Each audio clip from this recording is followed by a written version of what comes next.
우리 민족은 복받기를 열망하는 민족입니다. 복받기를 얼마나 열망하는지 숟가락에 복자를 새겨놓은 민족은 우리나라 민족밖에 없습니다. 젓가락에도 복자를 새겨놓고 솥뚜껑에도 복자를 새기고 장독대에도 복자를 새기고 방석에도 복, 조리개도 복조리, 저금통도 복돼지, 베개에도 이불에도 복자를 새깁니다. 복이 그렇게 필요하기 때문에 복을 받기를 그렇게 원했던 우리 민족이죠. 지금도 그렇습니다. 특별히 새해가 되면 복주머니, 복조리개가 잘 팔리고 또 토정비결이 베스트셀러가 됩니다. 그리고 이 복 중에 가장 최고의 복을 오복이라 하여 아내를 잘 만나는 것이 첫 번째 복이고 돈이 많아 부유한 것이 두 번째 복이라는 등등의 복을 받기를 간절히 열망하고 있습니다. 이런 걸 보면 우리나라 국민들이 바라는 복은 극히 이기적이고 현실적인 복입니다. 그리고 우리나라 국민들의 절대 다수가 신분의 고하를 막론하고 복을 주는 신적인 대상은 창조주로서의 전능하시고 인격을 가신 기독교의 하나님이 절대로 아닙니다. 그저 막연하게 인간 운명의 대명사로서 인간에게 화와 복을 주관한다는 알 수 없는 신, 곧 미신의 힘을 믿는 요행의식, 요행주의에서 비롯된 아주 저급하고 미개한 샤머니즘의 깊이 뿌리를 받고 있습니다. 요즘 정치계는 총선의 바람에 휩싸여 있습니다. 이와 때를 같이하여 무당들의 집들의 문전성시를 이루기도 합니다. 후보로 출마한 사람들이 무당집에 이게 찾아가는 거예요. 신분에 맞지 않게. 이번 총선에서 당선이 되도록 무당의 힘을 빌리려는 무속신앙이 극도로 발휘가 되는 때입니다. 관상이나 풍수 지리설이나 사주를 샤머니즘의 도구로 삼아 무당들의 돈벌이로 이용을 하고 있습니다. 유교나 불교가 중국과 인도에서 들어왔죠. 유교나 불교가 중국에서 들어올 때는 종교가 아닌 순수 철학으로 들어왔습니다. 우리 대한민국의 국민의 의식을 유교적인 어떤 것으로 좀 순화시키기 위해서, 불교의 철학적인 어떤 걸 가지고 좀 순화시키기 위해서 들어왔는데, 이것이 한국인의 정서 토양인 샤머니즘의 영향으로 재앙을 피하고 복을 빌고 복을 받으려는 미신적이고 요행주의적인 신앙생활로 변질이 되고 말았습니다. 종교가 아닌 것이 종교로 탈바꿈한 극히 이례적인 일이 대한민국에 일어난 것입니다. 그래서 총선 때가 되면 후보자들이 요행을 바라는 심리가 극도로 생겨나기 때문에 어떤 행운을 약속하는 무속인들의 근거 없고 허무한 예언에 솔깃하게 마음이 쏠립니다. 이런 심리를 이용하여 무속인들이 이때에 더욱 활기를 치는 때입니다. 우리 민족의 영적 무지에서 오는 심히 부패하고 왜곡된 미신신앙, 무속신앙, 샤머니즘인 것입니다. 이런 무속신앙, 미신신앙, 샤머니즘의 신앙으로는 절대 참된 복을 받을 수가 없습니다.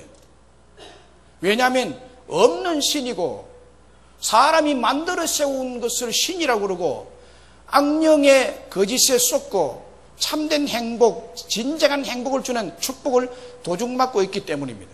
이렇게 쏟고 있는 거예요. 그러면 진정으로 살아계시고 지금도 우리 곁에 계시고 우리와 함께 하시는 전능하시고 우리의 구원자가 되시고 진정한 복과 참된 복을 우리에게 주실 분은 누구이십니까? 그분이 하나님이십니다. 할렐루야. 많은 사람들이 쏟고 있습니다. 이걸 쏟고 있는 것을 모르고 있어요. 신앙심에 의해서 이것을 극복하고 나가는 거죠. 하나님께서 진정한 복, 참된 복을 주시는 자임을 믿으시기를 주의 이름으로 축복합니다. 하나님께서는 우리에게 복을 주시는 축복권자가 되십니다. 24절에 여호와는 내게 복을 주시고 라고 했습니다. 27절에 내가 그들에게 복을 주리라. 여기에 나타나신 하나님의 이름은 여호와이십니다. 복을 주시는 절대 주권자의 이름이 누구냐? 여호와 하나님입니다. 이 이름은 영어로, 여호와라는 그 이름이 영어로 번역될 때 The Lord라고 번역하고 있습니다. The Lord는 주님이라는 뜻입니다. 주인이다, 주인. 여호와 주인이 복을 준다는 거죠. 종이 복을 주는 것이 아니라 주인이 복을 준다는 거예요. 없는 신이 복을 주는 것이 아니라, 우상이 복을 주는 것이 아니라, 살아계시고 지금도 우리와 함께 계시는, 우리의 심령을 꿰뚫고 우리에게 무엇이 필요한지를 아시는 그 주님께서 복을 주신다. 그 주인이다 하는 거예요. The Lord, 유일하신 주. 우리말로 번역하면 주인이고 세대주 아버지라는 뜻입니다. 세대주 아버지가 하나님이다. 구약시대에 이스라엘 백성들과 가장 중요한 언약의 행식으로 이스라엘의 왕과 그 백성 사이에 맺는 언약이 있었는데 그것이 주종계약이었습니다. 주종언약. 주인과 종의 언약. 이것이 이스라엘 백성들과 하나님 사이에 가장 중요한 언약이었습니다. 그리고 가족 언약이 있었습니다. 왕이신 여호와 하나님이 우리의 주인이라면 우리는 그분의 종이라는 말이고, 왕이신 여호와 하나님이 우리의 아버지라면 우리는 그분의 자녀들이라는 뜻입니다. 왕이신 하나님과 우리 사이는 주종의 관계, 부자지간의 관계입니다. 할렐루야. 그래서 여호와란 말은 왕과 백성 사이의 계약으로 맺어지는 법적인 친밀한 주인과 아버지가 되신다는 관계를 나타내는 말이에요. 내가 그래서 너희에게 복을 주리라. 그러므로 가장 중요한 계약이 바로 주종 언약과 가족 언약이었습니다. 이 계약 관계를 통해서 왕이신 여호와 하나님의 가족된 백성이 다름 아닌 이스라엘 백성들입니다. 왕이신 여호와 하나님, 살아계신 여호와는 그의 백성 이스라엘을 축복하십니다. 복을 내리십니다. 우리는 오늘날 예수 그리스도를 믿는 신실한 주의 백성들은 영적 이스라엘 백성들입니다. 그래서 우리들에게 여호와 하나님은 우리의 아버지가 되셔서 저와 여러분에게 복을 주시는 분이신 것을 믿으시기를 주의 이름으로 축복합니다. 그리고 여호와께서 주실 수 있는 모든 복을 주시기를 간절히 원하고 계신다는 것입니다. 그 증거가 오늘 본문에서 3번이나 복을 주시기를 원하노라 라고 말합니다. 하나님이 얼마나 그의 이스라엘 백성들에게 복을 주시기를 원하면 그렇게 한 번에 그치지 아니하고 3번이나 강조를 했을까요? 하나님은 우리에게 복 주시기를 그만큼 갈망한다는 것입니다. 복을 베풀어 주시기를. 불통하게 하는 것이 아니라 형통하게 하기를 그렇게 갈망하는 거예요. 내가 형통하게 하리라, 형통하게 하리라, 형통하게 하리라. 복을 주리라, 복을 주리라, 복을 주리라. 우리 부모가 자녀들에게 좋은 것 주고 싶고 잘 되기를 바라고 성공하기를 소원하는 마음은 너무나 간절하죠. 그러시죠? 그러시죠? 자식 못 되는 거 보면요, 자식이 아픈 거 보면 너무 가슴이 아파요. 저는 제 자식이 아파봤기 때문에 얼마나 가슴 아픈 것인지 알아요. 우리 여호와 하나님도 이와 똑같이 그분의 가족이여 자녀들은 우리에게 아버지로서 크게 축복하기를 소원하십니다. 여기서 복이라 말할 때는 원어가 바라크입니다.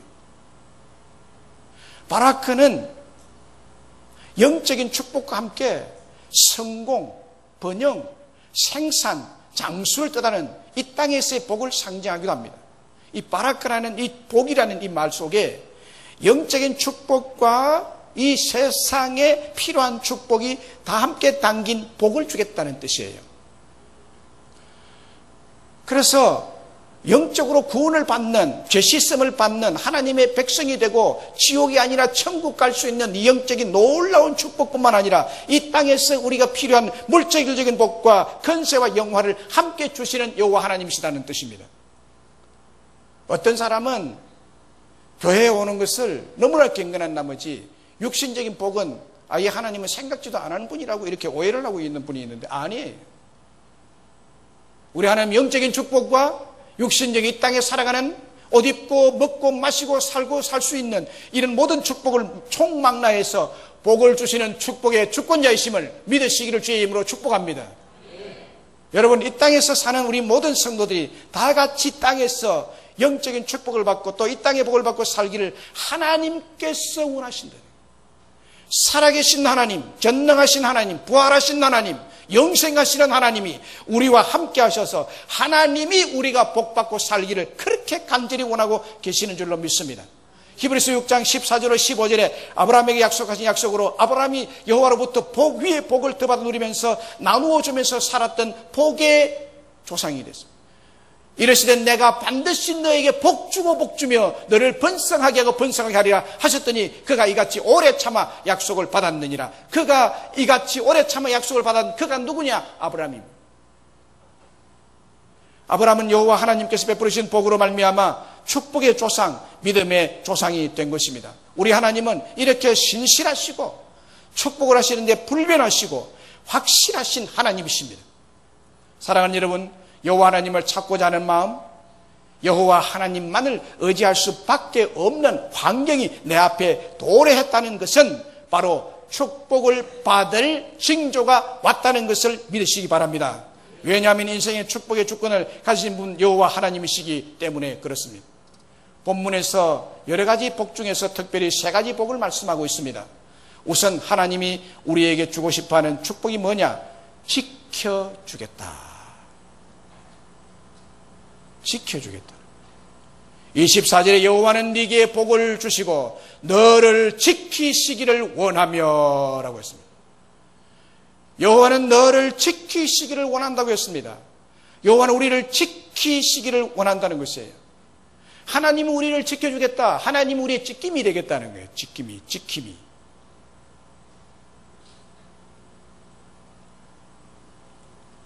지켜준다면 우리는 보호를 받는다는 뜻이겠죠. 하나님의 보호를 받게 하겠다. 내가 너를 지키겠다. 믿으시면 아멘. 너를 지키겠다. 지키시는 하나님이세요. 이게 지킨다는 말이 샤마르입니다. 히브리 말로 샤마르. 이 뜻은 울타리를 친다는 거예요. 울타리를 친다. 울타리를 딱 쳐서 지켜주겠다. 울타리를 쳐서 보호해 주겠다는 거예요. 피해받지 않도록. 목자가 울타리를 쳐놓고 이리로부터 양을 보호하듯이 하나님이 우리의 울타리가 되시겠다는 거예요. 여러분, 사람도요, 울타리 없는 사람들이 있는데요, 참 불쌍하죠. 뭐 울타리가 있어야 돼요. 형제들이 울타리가 되든지 뭐가 울타리가 되든지요. 그런데 여러분, 인간적인 세속적인 울타리가 없어도 전능하시고 살아계신 천지를 주관하시는 창조되신 하나님이 저와 여러분의 울타리가 되겠다고 말씀합니다. 여러분의 울타리가 하나님이 되겠다. 내가 너를 지키겠다는 거예요. 내가 너를 지키겠다. 이 지킨다는 말을 또 영어로 하면 키퍼입니다. 키퍼. 내가 너의 키퍼가 되어주겠다. 너의 인생 앞길에 키퍼가 되어주고 너의 집에 키퍼가 되어주겠다. 축구 경기에서 골키퍼의 역할은 상대편이 골을 넣지 못하도록 지키는 자죠. 축구 경기에서 골키퍼는 자기 팀을 승리로 이끄는 정말 중요한 역할을 하는 자입니다. 하나님도 오늘 저와 여러분의 골키퍼가 되어서 여러분의 인생 승리의 계가를 부르도록 그렇게 지켜주겠다 약속합니다. 어떤 원수의 공격 앞에서도, 어떤 위험한 환경 속에서도, 어떤 마귀의 공격 속에서도, 어떤 처절한 절망 속에서도 하나님께서 우리의 울타리가 되고 우리의 골키퍼가 되어서 그렇게 보호해 주겠다고 약속하고 있습니다. 할렐루야. 세스코라는 회사가 있습니다. 이 회사는 공기 제균기를 비롯해서 대한민국의 해충 방제 전문 기업입니다. 세스코. 그 영어로 CSCO라고 적힌 그런 어떤 기계를 본 적 있죠. 공기청정기, 공기제균기, 공기 속에 있는 균을 죽이는 제균기. 그게 세스코라는 이 마크가 붙어있는. 이 회사의 회장이 전준표라는 회장입니다. 그는 전에 농림부에서 양곡 창고 관리인으로 근무했습니다. 정부 양곡 그를 이렇게 창고에다가 재놓으면 그 관리하는 관리인이었어요. 이 정부에서 쌀을 한 5년 정도 관리를 하고 그 다음에 방출을 한답니다. 그런데 문제는 이 창고를 관리하는데 문제는 굉장히 큰 문제가 하나 있는데 그게 뭔가 하면 쥐가 들어와서 쌀을 먹는데 이 창고에 재놓은 쌀의 30%를 먹어치운답니다. 놀랄 말을 하면 좀 놀라면 좋겠는데요. 놀랍잖아요. 쥐가 들어와가지고요. 창고에 30%의 쌀을 다 먹어치워버린대요. 와, 대단해요, 대단해요. 그래서 이 전준표라는 분이 쥐 잡는 법을 연구를 해서 쥐 잡는 쥐왕이 됐어요. 쥐 잡는 쥐왕이. 그리고 은퇴를 했습니다. 은퇴를 했어도 집에서 쉬는 것이 아니라 이분은 계속해서 쥐 잡으러 돌아다녔습니다.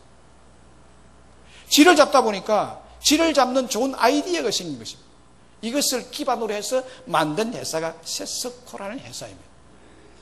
이분이 쓴 책이 쥐의 생태와 방제, 이걸 썼어요. 쥐의 생태와 방제. 이 쥐의 생태는 어떻고 이 쥐의 생태가 이러니 이것을 어떻게 잡아서 없앴느냐. 쌀을 30% 먹어치우는 이 쥐를. 번식력도 대단하죠. 이렇게 이런 쥐의 생태와 방제라는 이 책을 저술할 정도로 쥐 박사가 되었습니다. 이 세스코 회사는 쥐만 잡는 회사가 이제는 더 이상 아니죠. 처음에는 쥐만 잡는 일만 하다가 나중에 쥐를 잡다 보니까 바퀴벌레도 보이고 개미도 보이고 이도 잡아야 되겠다는 생각을 해서 요거 다 잡는 거예요, 이제. 이렇게 해서 세스코 연구소는 해충 박멸 전문 업체로 크게 성공한 것입니다. 세스코는 우리를 쥐나 바퀴벌레나 해충으로부터 우리를 지켜주는 회사이기도 하죠. 그러잖아요. 이분이 쥐를 연구해가지고요. 그 요즘 쥐가 별로 없어요. 바퀴벌레 때문에 고생하는 분, 세스코에서 연락하세요. 박멸해 줍니다. 여러분, 우리 하나님도 세스코와 같습니다. 이런 쥐와 바퀴벌레와 개미 같은 해를 끼치는 마귀로부터 우리를 지켜주시겠다는 거예요.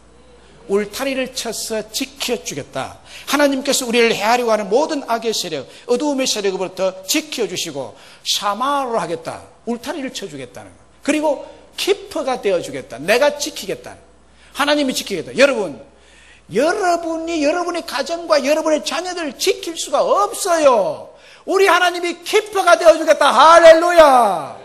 이야, 얼마나 큰 축복이에요. 하나님이 지키겠다. 시편 121편 5절로 8절에 상하는 너를 지키시는 이시라. 여호와께서 내 오른쪽에서 내 그늘이 되시나니 낮에 해가 너를 상하게 하지 아니하며 밤에 달도 너를 해치지 아니하리로다. 여호와께서 너의 출입을 지금부터 영원까지 지키시리로다. 할렐루야. 여러분의 출입을 젊었을 때 청년 때에 지켰다면 지금부터도 하나님이 여러분들 지켜주실 줄로 믿습니다. 무엇으로? 샤마, 울타리를 쳐서 지키겠다는 울타리를. 내가 키퍼가 되어주겠다. 우리 교회 축구팀이 있는데요, 키퍼 할 사람이 없어요. 그래가지고 키퍼 안 한 사람이 키퍼 썼다가 그냥 두세 골 그냥 금방 먹어버리대요. 그런데 우리 하나님은 전문 키퍼세요. 신의 손. 신의 손이라는 말을 들어보셨나요? 우리 하나님은 신의 손이 되십니다. 다 막아줘. 그리고 본문에서 그 다음 하나님이 우리에게 주고 싶어하는 복은 뭡니까? 은혜를 베풀어 주겠다. 은혜를 베푸시는 복이에요. 은혜란 말은 공짜로 그냥 덤으로 받는다는 거예요.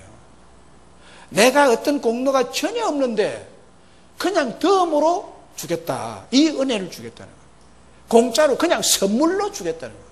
지금 설이 다가오는데 설에 선물 받을 때 여러분 돈 주고 삽니까? 선물은 돈 주고 사는 건 선물 아니죠. 이 선물을 은혜라 그래요. 25절에 여호와는 그의 얼굴을 내게 비추사 은혜 베푸시기를 원하며 라고 했습니다. 은혜 베푸시기를 원하는데요. 그냥 공짜로 많은 복을 주겠다는 거예요. 이 은혜의 개념을 어떻게 묘사하고 있는가 하면 얼굴을 우리를 향해서 돌리시고 환한 빛을 비추어주고 있는 것으로 묘사하고 있습니다. 하나님이 얼굴을 우리를 향해 돌리시고 환한 빛을 비추는 것이 은혜입니다. 만약에 얼굴을 돌리시면 이거 은혜가 아니죠. 하나님이 얼굴을 돌리시는 분이 있어요.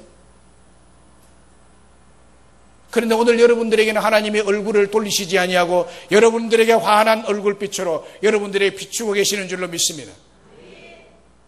이 은혜는 마치 식물에게서 태양빛과 같습니다. 태양이 고개를 들고 빛을 비추어주면 식물이 살 수 있지만 태양이 얼굴을 돌려버리고 빛을 비추지 않으면 암흑천지가 되죠. 암흑천지. 그 식물이 어떻게 살 수 있겠어요? 사람도 못 살 겁니다. 오늘 해가 떠올랐죠. 낮이 됐잖아요. 빛이 있는 거예요.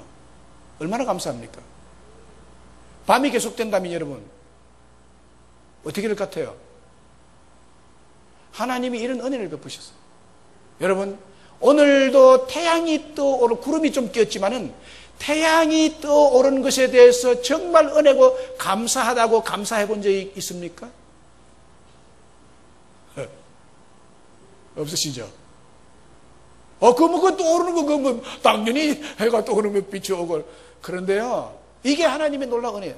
하나님의 마지막 때가 되면 이 빛이 없어진다고 그랬어요. 놀랍죠?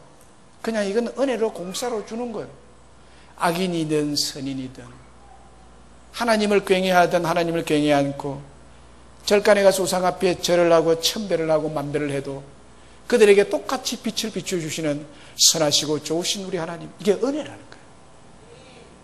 그러므로 우리는 하나님의 은혜 없이는 한시도 살 수 없는 존재라는 것입니다. 해바라기가 햇빛이 없다면 어떻게 살 수 있겠습니까? 젖먹이 자녀가 부모의 보살핌이 없으면 어떻게 살 수 있겠습니까? 하나님의 자녀들이 하나님의 은혜가 중단되면 살 수가 없는 것입니다. 시편 51편 다윗 왕이 한때 은혜가 중단되었을 때 그 심정을 말해주는 시편이 시편 51편이에요. 곧 하나님의 얼굴을 돌리시고 빛을 비추지 않을 때 그의 모습은 너무나도 절망적이었습니다. 그게 시편 58절에 나로 즐겁고 기쁜 소리를 듣게 하사 주께서 꺾으신 뼈로 즐거워하게 하소서. 주님이 다윗의 뼈를 꺾으신 거예요.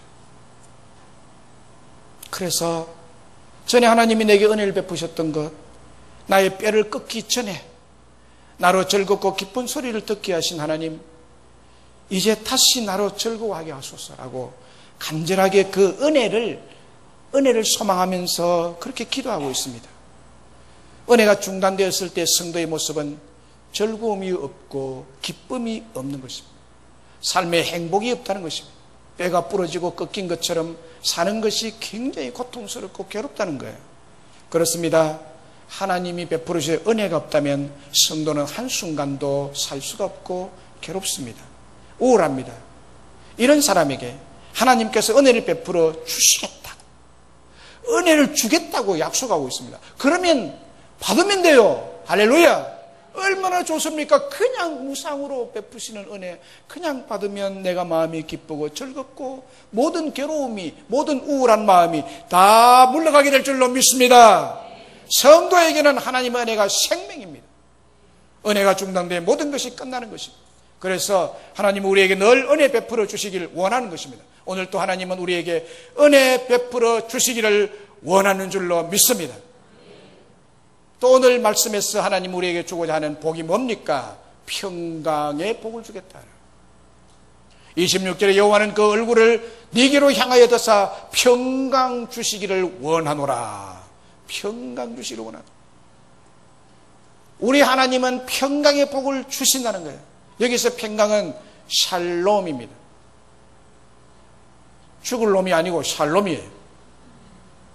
하나님이 살려주겠다. 평강의 복은 마음의 평강이에요. 마음의 평강. 내적인 샬롬, 곧 행복을 말합니다. 그러므로 이 평강은 주님이 주시는 평강이에요. 이 평강은 세상의 어떤 소음 속에서도, 세상의 어떤 시끄러움 속에서도 잠잠히 내 영혼 깊은 곳에서 솟아나는 샘물 같은 평강. 이건 받아본 사람이 압니다. 하나님의 평강을 받아본 사람이 이 평강을 알아요. 이 샬롬을 알아요. 이스라엘 백성들의 인사는요, 처음 만나면 샬롬이에요. 하나님이 주시는 행복으로 행복하세요 라는 뜻이죠. 여러분, 우리가 돈보다 평강이 더 중요한 것을 다 알잖아요. 아무리 부유하고 아무리 존귀한 자리에 올라가도 주님 주시는 평강이 없으면 어떻게 됩니까? 세상 살만 나지 않습니다. 그래서 가끔 재벌 중에서 극단적인 선택을 하는 사람도 있죠. 현대그룹의 아들 뭐 전에 그냥 돌아가시대요. 나 같으면 안 돌아가겠어요. 돌아갈 마음 가지고 살면 되잖아요. 돈이 없습니까? 뭐가 없습니까? 돌아갈 마음 가지고 죽자 살자 살면 살 수 있을 건데 왜 돌아가요? 왜 그 재벌이 돌아가요? 마음의 평강이 없으니까. 마음의 평강을 무슨 이유 때문에 빼앗겼어요? 그 살맛이 안 나는 거예요. 전도서 6장 2절에 어떤 사람은 그 심령의 모든 소원에 부족함이 없이 재물과 부여와 존귀를 하나님께 받았으나 능히 누리게 하심을 얻지 못하였으니 다른 사람이 누리나니 이것도 헛되어 악한 병이로다. 아무리 세상의 재물과 부여와 존귀를 부족함 없이 받았다 해도 그 심령에 평강이 없으면 이것을 누리지 못하게 되고 이것이 헛된 병이 된다고 말합니다. 그래서 사람에게 이 평강, 마음의 평강이 없으면 인생이 헛됩니다. 반대로 하나님의 평강만 있으면 아무것도 없어도 문제가 되지 않습니다. 하나님의 평강이 그의 마음을 고요하게 하고 잠잠하게 하고 그의 마음을 즐겁고 행복하게 다스리기 때문입니다. 출애굽기 14장 19절로 20절에 이런 말씀이 나옵니다. 이스라엘 진 앞에 가던 하나님의 사자가 그들의 뒤로 옮겨가며 구름 기둥도 앞에서 그 뒤로 옮겨 애굽진과 이스라엘 진 사이에 이르렀으니 저쪽에는 구름과 흑암이 있고 이쪽에는 밤이 밝음으로 밤새도록 저쪽이 이쪽에 가까이 못하더라 라는 말씀이 나옵니다. 이게 무슨 말씀인가 하면요, 이스라엘 백성들이 애굽의 속박에서 벗어나서 애굽에 탈출해서 지금 나오잖아요. 가나안 땅으로 가기 위해서. 그런데 홍해 앞에 섰습니다. 저 중동 지역에 홍해가 있잖아요. 그 딱 앞에 섰어요. 바다예요. 바다 물결이 그냥 확 출렁거리고 있어요. 이스라엘 백성들 60만 명이 나와가지고 지금 가고 있는데 이 홍해가 가로막고 있습니다. 그런데 이 백성들을 보내고 난 다음에 애국 왕이 가만히 생각하니까 안 되겠다 싶은 거예요. 이것들 다시 다 잡아와가지고 노역을 시켜야 되겠다고 생각해서 이 바로 임금이 직접 출두를 합니다. 왕궁을 지키는 수색대원들, 왕궁을 지키는 수비대, 특별병거 600성을 이끌고 이스라엘 백성들 다시 잡아서 돌려가게 하기 위해서 다시 따라왔습니다. 이 애굽 왕이 이끄는 특별 군사들이 이스라엘 백성들이 머물러 있는 곳에 다가왔습니다. 이때 하나님이 지키시는 거 보세요. 이스라엘 백성들의 평강을 주시는 거 보세요. 딱 지켜왔을 때쯤에 하나님께서 홍해를 갈랐습니다. 어떻게 갈랐느냐? 바람을 밤새도록 세게 불게 했습니다. 일정하게 간격을 가지고 바람이 쫙 부니까 이 물결이 쫙 갈라져 갔습니다. 바람이 일정하게 쫙 세게 부니까 물이 다 가버리는 거예요. 그래서 바람의 힘으로 물결을 내려오는 것을 막고 이렇게 내려가는 건 내려가게. 이래서 이스라엘 백성들이 갈라진 홍해로 들어갔는데 이 애굽 군대가 이끄는 애굽 군대가 뒤따라 들어옵니다. 그때 하나님의 사자, 이 하나님의 사자라는 것은 불기둥입니다. 하나님 불기둥이죠. 기적이죠. 기독교는 기적의 종교입니다. 할렐루야. 부활이 믿어집니까? 이거는 이성적으로 설명이 안 되는 거예요. 기적이잖아요. 하나님은 기적을 일으키는 분이에요. 인간의 이성으로 이해가 되지 않는 일들을 하는 것을 기적이라고 그러죠. 그런데 인간의 이성으로 이해가 되지 않는 일들이 우리 주변에 많이 일어나요. 불가사의한 일들이 많이 일어나요. 하나님 하시는 일이에요. 이때도 하나님이 구름 기둥과 불 기둥으로 이스라엘 백성들을 보호하고 인도했는데, 이때에 이스라엘 백성들을 인도하는 불 기둥과 구름 기둥이 딱 뒤로, 이스라엘 진영 뒤로 와서 애국 군대 사이에 딱 섭니다. 이스라엘 백성들 뒤후미에 불기둥이 쏘고, 그 불기둥을 가로막아서 뒤에 구름기둥이 딱 섰어요. 그러니까 이스라엘 백성들은 불기둥의 불빛에 의해서 홍해 바다 속으로 난 길을 향하여 가고, 애굽의 진영에는 구름기둥이 딱 불기둥을 가로막고 딱 서서 흑암이 캄캄했어요. 빛을 구름이 딱 막아버리니까.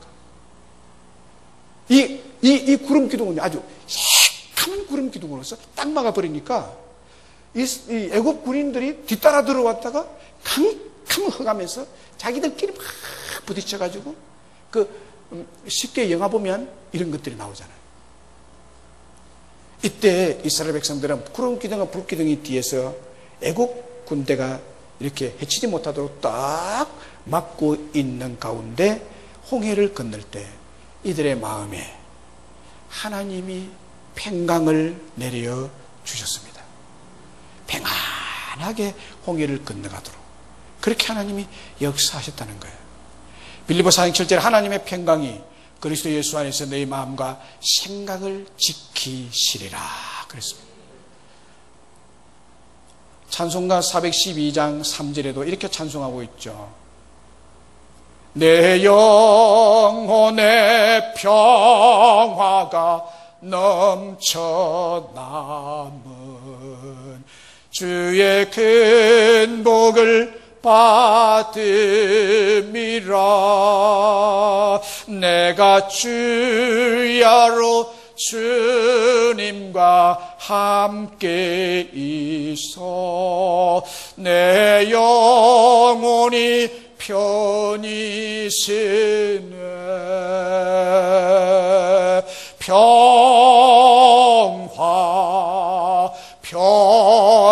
평화로다.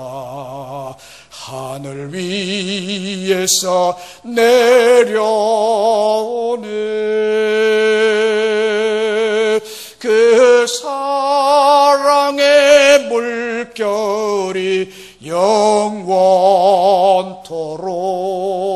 내 영혼을 덮으소서.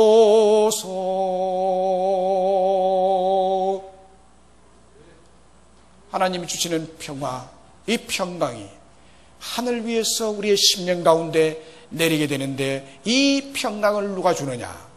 여호와 하나님이 주겠다. 할렐루야. 이 한 해 동안 여러분의 심령 속에 모든 근심 무거운 짐이 다 사라지고 하늘에서 내려오는 하나님의 평강으로 충만한 은혜를 누리시기를 주의 이름으로 축복합니다. 하나님이 이 축도를 통해서 우리에게 주고 싶은 복이 무엇이라겠습니까? 우리를 지켜주겠다. 여러분을 지켜주겠다. 여러분에게 은혜를 베풀어 주겠다. 여러분에게 평강을 주겠다. 이 세 가지 복을 하나님께 주심으로 우리 모두는 받아 누리게 될 줄로 믿습니다. 하나님은 이런 축복을 성도에게 주시되 누구에게 이런 축복을 하라고 하셨느냐? 이게 오늘 본문의 말씀이에요. 누구에게 이런 축복을 하라고 하셨느냐는 거예요. 이것은 제사장에게 이스라엘 자손을 축복하라고 하셨습니다. 제사장에게. 아론과 그의 아들들은 제사장들이거든요. 제사장들에게 이스라엘 자손을 축복하라 이랬습니다. 제사장의 축복을 통해 복을 주시겠다는 거예요. 하나님은 23절에 아론과 그의 아들들에게 고하여 이르기를 너희는 이스라엘 자손을 위하여 이렇게 축복하라 이렇게 말합니다. 제사장 너희들이 이스라엘 백성들인 하나님의 손들에게 이렇게 축복해 주라. 27절에 그들은 이같이 내 이름으로 이스라엘 자손에게 축복할지니 내가 그들에게 복을 주리라. 아론과 그의 아들들이 축복하면 하나님이 그 축복한 대로 하나님이 받아서 이스라엘 백성들에게 그대로 복을 주겠다는 거예요. 그러면 반대로 이야기를 한다면 아론과 그의 아들들이 복을 빌지 않으면, 복의 기도를 드리지 않으면 하나님이 기도가 없기 때문에 복을 안 주겠다는 거예요.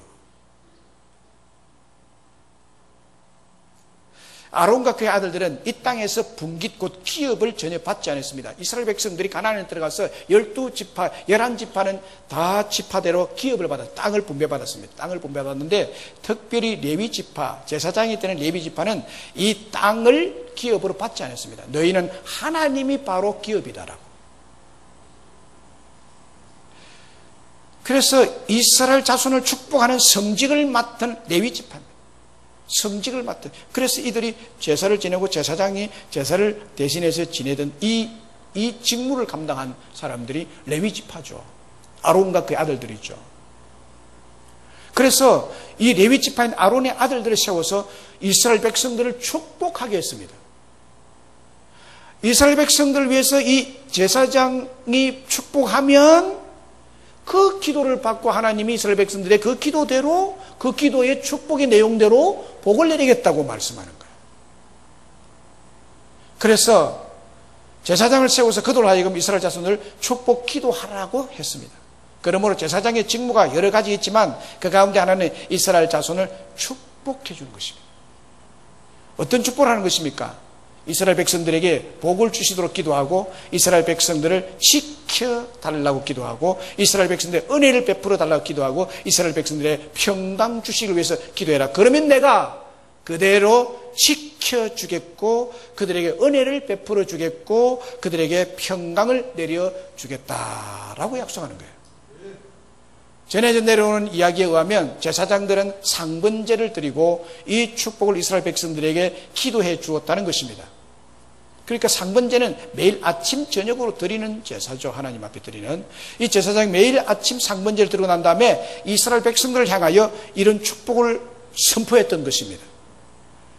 여호와께서 이스라엘 백성을 지키기를 원하며 여호와께서 이스라엘 백성들에게 은혜 베푸시기를 원하며 여호와께서 이스라엘 백성들에게 평강 주시기를 원하노라. 이렇게 두 손을 들어가지고 이렇게 축도를 한 거예요. 축복 기도를. 그러면 하나님께서 이 기도를 들으시고 이대로 이스라엘 백성들에게 복을 내리십니다.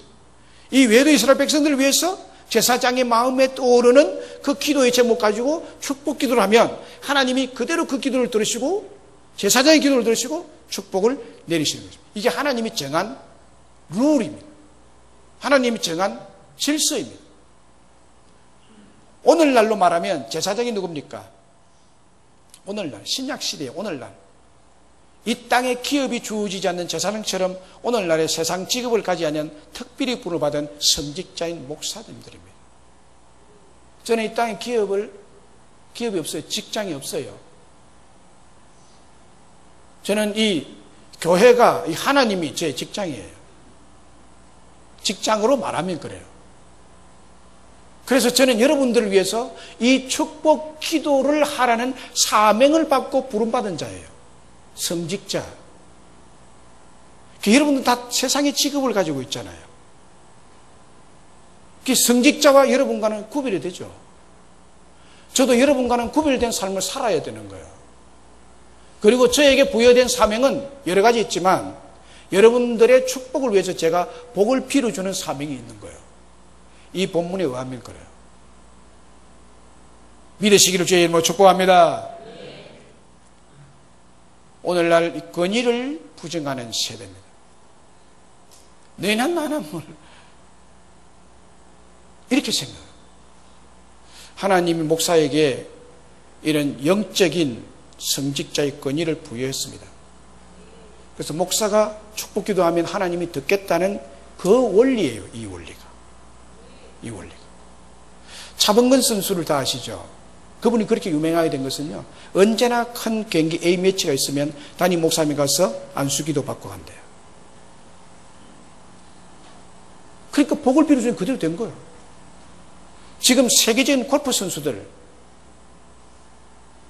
이런 사람들이 다 목사님 앞에 와서 기도받고 가는 그들은 반드시 우승컵을 안는데요. 여러분, 이런 특별한 부르심을 받은 성직자가 목사예요. 그래서 저는 여러분들을 위해서 매일 새벽마다 기도하고 있어요. 우한질고 없게 해달라고 기도하고 자식들의 앞길에 하나님께서 행통한 복을 달라고 기도하고 지금 공부 중에 있는 자녀들은 하나님께 솔로몬에게 주었던 지혜를 주셔서 이들이 꼴찌가 되지 않고 머리가 되고 위에 있도록 하나님 축복해 달라고 그렇게 기도합니다. 안 믿어지셔도 기도하고 있어요. 믿으시기를 주의 이름으로 축복합니다. 제가 이 기도에 대한 사명을 가지고 있기 때문에 늘 기도해요. 늘 기도해요. 그리고 주일 낮 예배 때 마지막 순서가 무엇인지 아십니까?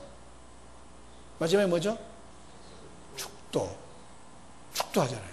이게 축복끈을 가지고 축복하는 거거든요. 하나님이 그것을 아론과 그의 아들들에게 이렇게 이걸 가지고 복을 빌어라. 구약의 축도, 신약의 축도. 지금 제가 하는 것은 신약의 축도입니다. 고린도후서 13장 13절이 이게 신약의 축도죠. 주 예수 그리스도의 은혜와 하나님의 사랑과 성령의 교통하심이 너희 무리와 함께 있을지어다. 그러면 그대로 되는 거예요. 할렐루야. 축복기도 하는 거예요. 오늘 본문에 보면 구약시대에도 이 축도가 바로 여기 있는데 예배 시에 사용한 축도입니다. 여기 보면 여호와는 내게 복을 주시고 너를 지키시기를 원하며 여호와는 내 얼굴로 내게 비치사 은혜 베푸시기를 원하며 여호와는 그 얼굴을 내게로 향하여 드사 평강 주시기를 원하노라 이랬는데 여기에 보면 구약의 축도와 신약의 축도의 공통점이 있는데 여호와의 이름이 3번 반복되는 겁니다. 여호와는 여호와는 여호와는. 신약의 축도도 성부 하나님, 성자 하나님, 성령 하나님이 반복되고 있습니다. 또 하나 공통점은 축도 속에 우리를 향한 하나님의 간절한 의지와 마음이 담겨 있다는 것입니다. 구약의 축도인 오늘 본문 속에서도 하나님의 간절한 마음이 담겨져 있습니다. 그래서 주일 예배 때 빠지지 않고 꼭 하는 것이 축도입니다.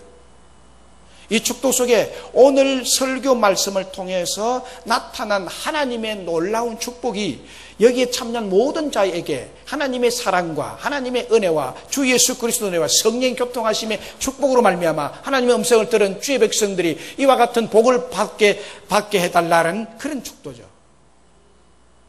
그래서 저도 주일 예배 때 축도를 선포하고 기도하지만 매일 새벽에 여러분 한 사람 한 사람의 이름을 기억하고 얼굴을 기억하면서 기도하고 있습니다. 그러면 여러분의 그대로 될 줄로 믿습니다. 그게 얼마나 중요한 직분을 가지고 있어요.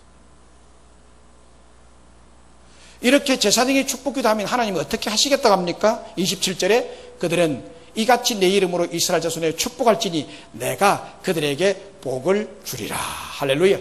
기도하는 자는 제사장이고 복을 내리시는 자는 제사장의 기도를 듣고 하나님이 그 기도 내용대로 복을 하나님이 내리신다. 할렐루야.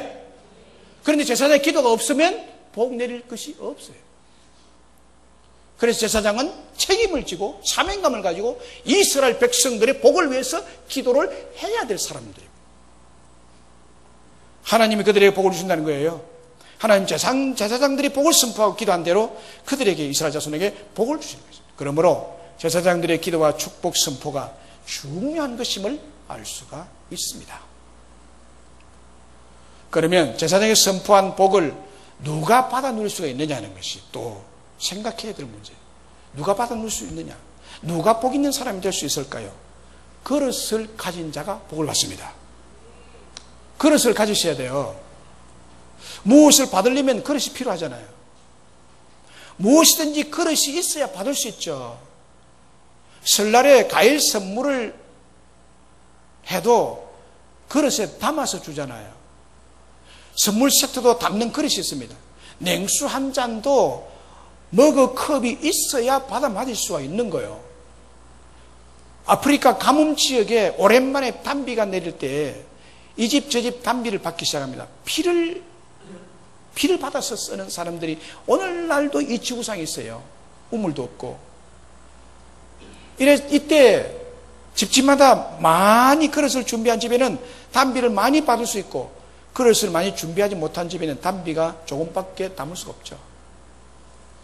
그렇습니다, 여러분. 준비한 그릇만큼 물을 담을 수 있듯이 하나님께 복을 부어주실 때도 그릇이 준비되어 있어야 합니다. 그렇다면 정말 확실한 하나님의 축복을 담는 그릇은 뭐냐? 그릇은 뭐냐? 여러분들이 하나님의 축복을 내리시는데 제가 여러분들을 위해서 축복을 할 때 여러분이 이 복을 받을 그릇이 되어 있을 때 이 복을 담아갈 수 있어요. 여러분들의 가정에 복이 그들이 임할 수 있어요. 이 그릇이 뭐냐는 거예요. 그러면 이 그릇이 뭐냐? 신명기 28장에 나와 있습니다. 그릇. 그 그릇은 한마디로 말하면 순종입니다. 순종입니다. 순종과 굉회의 그릇을 가져야 됩니다. 제가 아무리 기도해도 여러분들이 불순종하면 제가 빈 기도가 그에게 가지 않고 저에게 다 옵니다. 기도를 빈 사람에게 온다고 그랬어요. 그래서 제가 복된 삶을 살고 있는지 몰라요. 불순종하는 사람이 많기 때문에 제가 기도를 했는데 그게 안 가고 나한테 온 게 많아요. 네. 여러분, 제가 빈 기도가 축복 기도 여러분들에게 받아지고 여러분들이 받아 누리시기를 간절히 바랍니다. 그러면 그 그릇이 뭐냐는 거예요. 그게 여호와를 굉해하는 것과 순종하는 겁니다. 순종하는 것. 신명기 28장을 축복의 장이라 그래요. 1절 14절에 축복을 합니다. 그 신명기 28장 1절 2절에 보면 네가 네 하나님 여호와의 말씀을 삼가 듣고 내가 오늘 네게 명령하는 그 모든 명령을 지켜 행하면 조건부예요. 행하면 내 하나님 여호와께서 너를 세계 모든 민족 위에 뛰어나게 하실 것이라. 세계 민족 위에 모든 민족 위에 뛰어나게 하실 것이라. 분명히 하나님은 순종하면 세계 민족 위에 뛰어나게 하는 축복을 그 사람에게 주셔요. 여호와를 굉해하고 여호와의 말씀에 순종하는 자에게 너를 세계 민족 위에 뛰어나게 하리라. 그리고 내가 네 하나님 여호와의 말씀을 청종하면 이 모든 복이 내게 임하게 되리니, 이 모든 복이 내게 임하게 되리니 네가 들어와도 복을 받고 나가도 복을 받을 것이고 여호와께서 너를 대적하기 위해 일어난 적군들을 내 앞에서 패하게 하리라. 그들이 한 길로 치려 들어왔으나 네 앞에서 7길로 도망하게 하리라. 여호와께서 너를 머리가 되고 꼬리가 되지 않게 하며 위에만 있고 아래에 있지 않게 하리니 오직 너는 내가 오늘 내게 명령하는 내 하나님 여호와의 명령을 듣고 지켜 행하며 내가 오늘 너희에게 명령하는 그 말씀을 떠나 자루나 우루나 치우치지 아니하고 다른 신을 따라 섬기지 아니하면 이와 같이 복을 받으리라. 순종이 그릇이에요. 순종하지 않으면 하나님 복을 내려도 받을 길이 없어요. 받을 길이 없어요. 여호수아서 1장 7절에 오직 강하고 극히 담대하여 나의 종 모세가 내게 명령한 그 율법을 다 지켜 행하고 자루나 우루나 치우치지 말라. 그리하면 어디로 가든지 네가 형통하리라. 그리고 여호수아 1장 8절에 이 율법책을 내 입에서 떠나지 말게 하며 주야로 그것을 묵상하여 그 안에 기록된 대로 다 지켜 행하라. 그리하면 내 길이 평탄하게 될 것이며 네가 형통하리라. 형통이 뭐예요? 안 되는 일이 없다는 말이에요. 한마디로 여호와의 말씀에 순종하는 것이 이런 엄청난 축복을 받게 하는 것입니다. 시편 115편 13절에 대소문으로 나고 여호와를 굉해하는 자에게 복을 주시리로다. 여호와를 굉해하는 자에게. 여러분, 여호와를 굉해하는 것이 축복의 그릇을 준비하는 것입니다. 축복의 그릇. 여호와를 굉해하는 것이 무엇입니까? 하나님을 두려워하고 하나님 말씀에 순종하고 하나님께 예배를 마음을 다하여 드리는 자입니다. 미신의 우상을 섬기지 아니하고 여호와 하나님만이 축복을 주시는 유일하신 하나님을 믿고 순종하는 자가 하나님을 굉해하는 자입니다. 이런 신앙의 그릇을 가진 사람이 오늘 축복하신 신명기 28장과 시편 1편에 하나님의 기적적인 축복을 받아 복 있는 삶을 누리게 될 줄로 믿습니다. 1944년 경기도 양평군에서 태어나고 중학교 다닐 때 눈을 다침으로 망막박리로 실명하게 된 시각장애인, 미국 백악관 국가장애위원회 정책 차관보를 지낸 고 강영우 박사님이 계셨습니다. 2012년에 천국에 가셨는데 그는 이런 말을 했습니다. 아주 많은 말을 했지만 놀라운 말을 했는데 숙명적인 약점을 가졌다고 단식하고 있다면 그것을 토대로 오늘을 시작하라. 때를 놓쳤다고 한탄하고 있다면 지금 시작하라. 나는 실명의 장애를 가지고도 18살의 중학생으로 시작해서 32살에 박사가 되었고 40살에 미국 시민권을 취득해서 오늘날 차관복급 연방정부 공무원이 되었다. 도전하라. 당신의 약점을 토대로 성공도 하고 맹문가도 건설하라. 미래는 꿈꾸고 도전하는 이들에게 속한다는 진리를 믿고 실천하라 라고 했습니다. 그가 이런 엄청난 기적 같은 복을 받은 것은 늘 하나님의 말씀을 점자 성경으로 성경을 읽은 사람. 하나님 얼마나 경외한 사람인지 몰라요. 자기는 하나님이 없으면 살 수 없는 그런 존재라는 걸 중학교부터 눈이 실명한 순간부터 깨달은 거예요. 누구도 자기의 손을 잡고 안내해줄 사람도 없고 어머니도 돌아가셨어. 그 충격으로. 누구도 그와 함께 하실 사람은 없는데 오직 자기가 믿는 여호와 하나님이 자기의 손을 잡고 자기의 인생의 길을 걸어갈 수 있는 분은 하나님이란 사실을 알고 그는 하나님을 얼마나 평생토록 경외했는지 몰라요. 그리고 목사님의 말씀을 하나님 다음으로 순종한 결과입니다. 목사님의 말씀을 하나님 다음의 말씀으로 듣고 순종한 결과. 그렇게 시각장애인으로서 그렇게 위대한 자가 된 거예요. 그리고 그를 위해 기도해 준 목사님들이 참 많이 있었습니다. 여러분, 말씀을 맺습니다.